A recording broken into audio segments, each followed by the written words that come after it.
आणि पुण्यातून एक अपडेट येते. पुणे महानगरपालिका महापौरपदी मंजुषा नागपुरे यांची निवड होण्याची शक्यता ही वर्तवली जाते.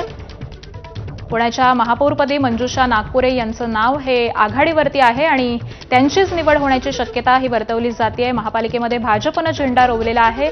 त्याबरोबरच ही निवडणूक बिनविरोध व्हावी यासाठी भाजपकडून राष्ट्रवादीला देखील साथ घालण्यात आलेली आहे आणि त्याचवेळी मंजुषा नागपुरे यांचं नाव हे आघाडीवरती आहे आणि महापौरपदी त्यांचीच निवड होण्याची शक्यता ही देखील वर्तवली जाते.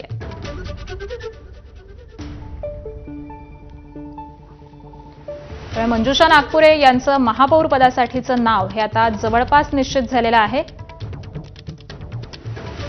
आज अर्ज भरण्याचा शेवटचा दिवस आहे आणि मंजुषा नागपुरे यांचं नाव यांच्याच नावावरती आता शिक्कामोर्तब होईल हे जवळपास निश्चित झालंय.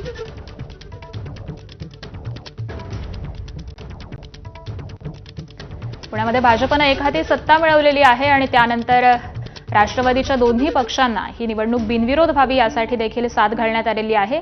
त्यामुळे या सगळ्याच संदर्भामध्ये राष्ट्रवादी देखील आता काय निर्णय घेतात हे पाहणं महत्त्वाचं असेल.